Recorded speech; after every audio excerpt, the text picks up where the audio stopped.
She got the house, the savings account, the life insurance policy, and the antique grandfather clock my wife had inherited from her own mother. My daughter-in-law stood there in the attorney's office with her arms crossed and a small smile she was trying very hard to hide, and I remember thinking, my son picked that woman. My son, who used to cry at the end of every baseball season because he didn't want summer to end. My son, who called me every Sunday morning for 31 years, and now he was gone, and she had everything. And I was holding a piece of paper that said I'd been left one item from the entire estate, a storage unit key, Unit 114 at Safeguard Storage on Route 9 in Kenosha, Wisconsin. That was it.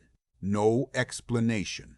Just a key on a ring with a little orange tag slid across the attorney's desk toward me like it was an afterthought. My daughter-in-law didn't even look at me when I picked it up. My son's name was Elliot.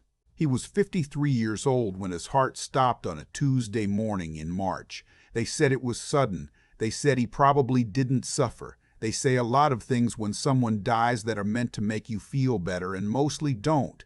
His wife's name is Renata. They've been married 14 years. I never disliked her exactly. I just never fully trusted the way she looked at things that belonged to other people. She had a hunger in her eyes that I recognized but couldn't name, not for a long time. I drove to the storage unit the morning after the will was read. My neighbor Flo had offered to come with me, but I wanted to go alone. It was a cold April morning, the kind where the sky is white and the air smells like rain that hasn't decided to fall yet. I was 67 years old, recently retired from 30 years with the Postal Service, and I was driving to a storage unit to collect whatever scraps my son had decided I was worth. I'm not proud of thinking that, but I'm telling this the way it actually felt. Unit 114 was near the back of the facility, past rows of identical orange doors. My key worked. The latch opened with a sound like a question being answered. Inside was furniture. Old furniture, pieces I recognized, the armchair from Elliot's first apartment, the oak bookshelf he'd built himself in my garage when he was 26, measuring everything 3 times because he was afraid of getting it wrong, a rolled-up rug, some boxes stacked along the left wall with his handwriting on the sides, books, tools, Dad. That last box stopped me. Just one word. Dad, in black marker, his handwriting, the same way he'd labeled his lunch bags in 7th grade. I sat down on that old armchair, still smelled faintly like him, or maybe I imagined that, and I pulled the box toward me. It wasn't taped shut. The flaps were just folded over each other. Inside was a layer of tissue paper, and underneath it a smaller cardboard box, and inside that a note folded in thirds on plain white paper. I had to take my glasses out of my pocket to read it. Dad, if you're reading this, then what I was afraid might happen has happened. I'm sorry I couldn't explain sooner. I'm sorry for a lot of things. Open the blue folder first. Don't go to Renata. Don't call her. Read everything before you do anything. I love you. Elliot, the blue folder was underneath the tissue paper. I had missed it. My hands were shaking by the time I opened it. The first page was a printout of a bank statement, not from any account I recognized. It was a joint account, Elliot's name and mine, opened 16 months ago. The balance was $312,000. I read that number 4 times. Below the bank statement was a second sheet, a letter from an attorney in Milwaukee, not the same attorney who had read the will, a different one, a woman named Patricia Holloway, whose address was on Michigan Avenue. The letter said that Elliot had retained her services 18 months ago to prepare an alternate estate arrangement. It said that the assets held in the joint account were not subject to probate because they had been titled jointly with right of survivorship. It said that upon Elliot's death, the account transferred to me automatically, outside the will entirely. It said, "Mr. Beaumont, your son was very thorough. Please contact our office at your earliest convenience. Beaumont. That's my name, Eugene Beaumont. Gene, to people who know me. I sat in that storage unit for a long time. The armchair was uncomfortable, the left armrest had always tilted, and I remembered teasing Elliot about it when he bought it at a garage sale for $15. He said the tilt gave it character. I said it gave it a problem. We went back and forth like that about small things for years, the way fathers and sons do when they can't always find the words for the larger things. I finally called Patricia Holloway from the parking lot, sitting in my truck with the heater running. She answered on the second ring. She told me Elliot had come to her after he found out he was sick. I didn't know my son was sick. I said that out loud. I didn't know he was sick. And there was a pause on her end that was professional and careful, the pause of someone who has delivered difficult information before and knows how to hold the space around it. He'd been diagnosed with a heart condition 18 months before he died. Not the kind that kills you immediately, the kind that sits with you, that you manage, that you're told will probably shorten your life, but not by how much or when. He hadn't told me because he said, and she read this from her notes, "My father will spend whatever time I have left worrying instead of living. He's a worrier. It's how he loves." I sat in that parking lot until the heater started fogging the windows. He'd been watching Renata for years before he was diagnosed. He told his attorney that. He said he'd noticed money moving in ways he couldn't account for, small amounts at first, then larger ones, from a business account he put her name on when they opened their renovation company together. He'd consulted a financial advisor. He'd gone through statements going back 4 years. His attorney had put him in touch with a forensic accountant in Chicago named, and this is the part that undid me a little, a forensic accountant Elliot had paid for entirely out of money he'd been setting aside since I taught him about savings accounts when he was 12 years old. He had kept a separate account his entire adult life, a habit he'd started as a kid because I told him once that every man should have money no one else knows about. I said it as a piece of casual advice. He'd kept it for 40 years. The forensic accountant had found $208,000 moved over 6 years from the business account into a personal account in Renata's name alone. The documents were in the blue folder. 16 pages of spreadsheets and annotations, cross-referenced with bank records Elliot had pulled before Renata knew he was sick, before she had any reason to hide her tracks more carefully. There was also a second note, handwritten on yellow legal pad paper, near the bottom of the folder. "Dad, I know you probably drove to the unit first thing in the morning. You always do things first thing in the morning. I know you're probably alone because you didn't want anyone to see you upset. I know you think I left you nothing. I need you to know I left you everything I could do legally and without her knowing. I couldn't tell you I was sick. I tried to, about 6 times.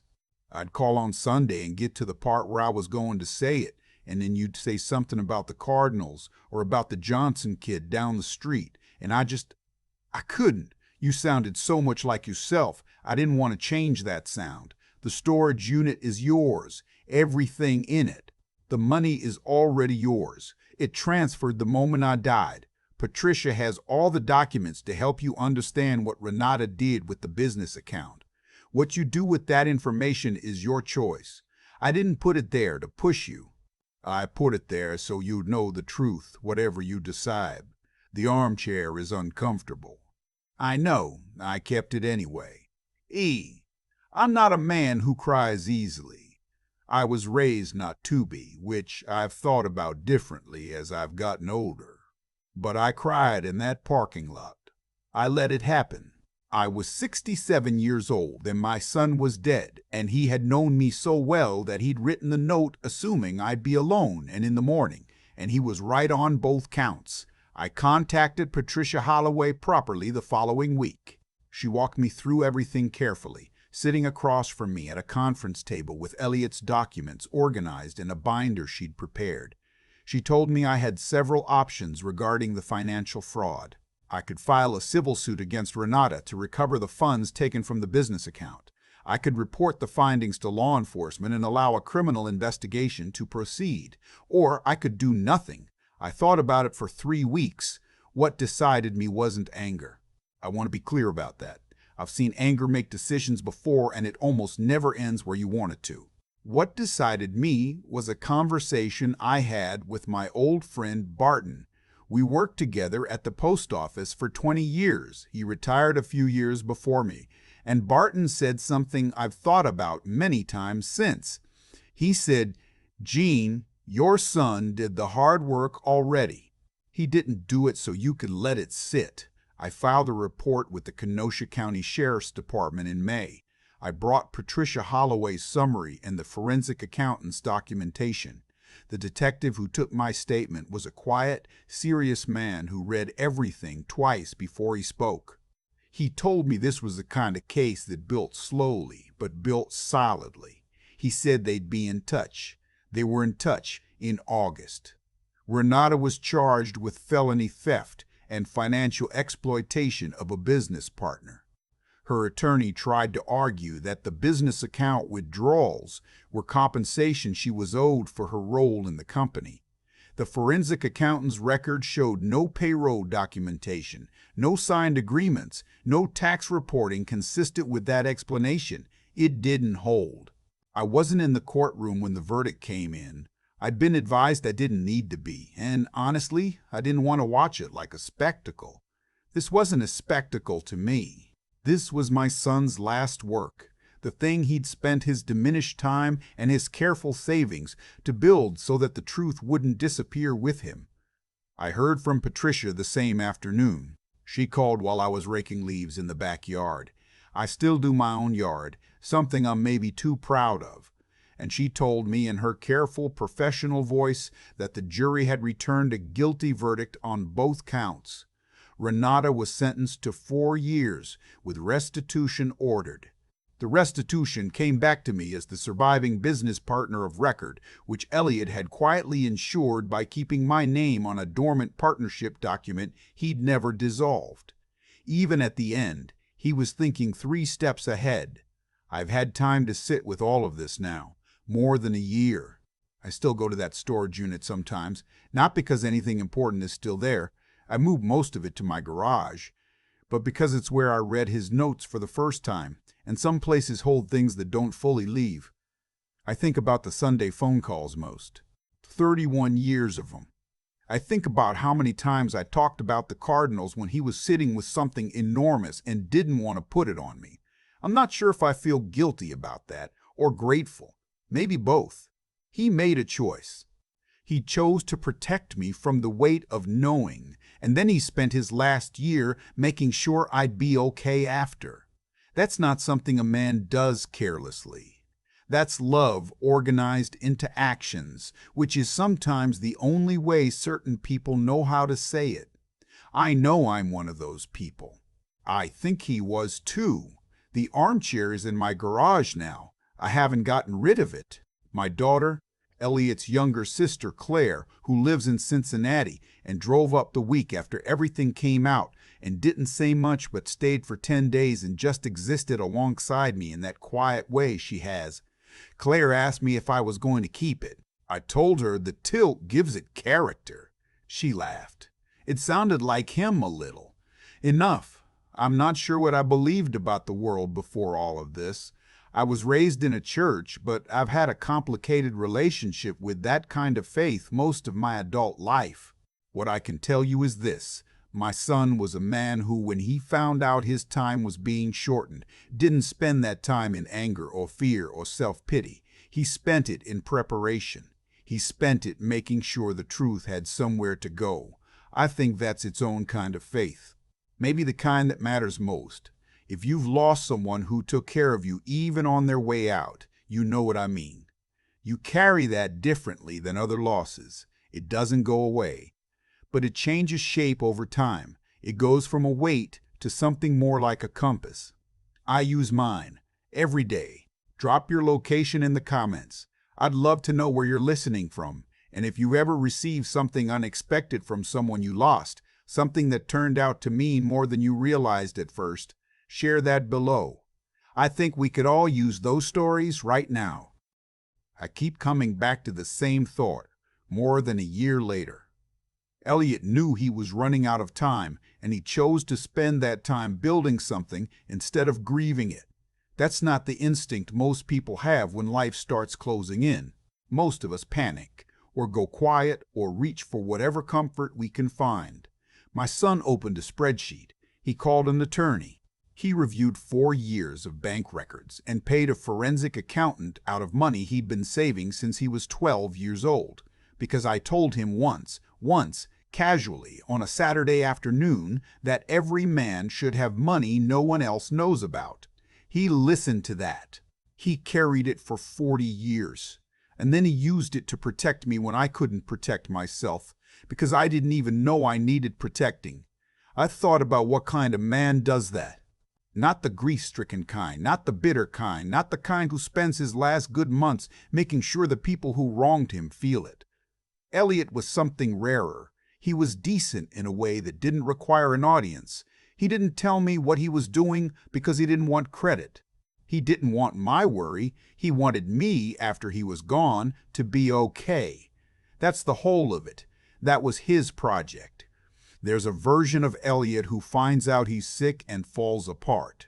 There's a version who confronts Renata, makes it messy, burns the last months of his life in a fight that drains everything. He didn't do either of those things. He was clear-eyed about what he could control and what he couldn't, and he went to work on the parts he could.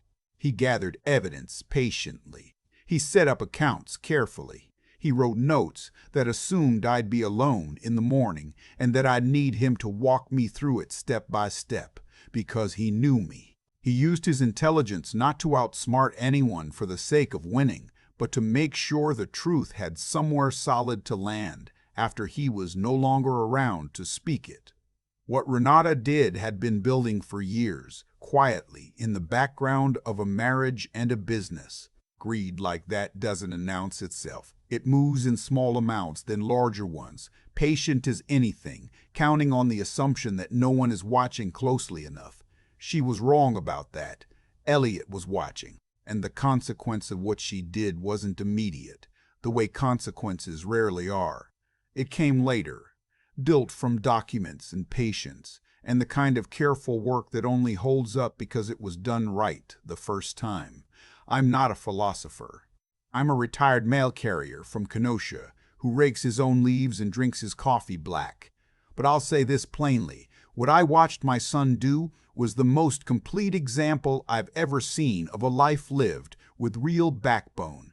Not loudly, not for praise, just steadily, with clarity, doing the hard thing because it was the right one, even when no one would ever know the effort it cost him. I try to carry that now. Some days I do better than others, but I keep the armchair in my garage, the one with the tilted armrest, the one he bought for $15 at a garage sale when he was 26. He said the tilt gave it character. I told him it gave it a problem. We were both right, probably, about more than the chair.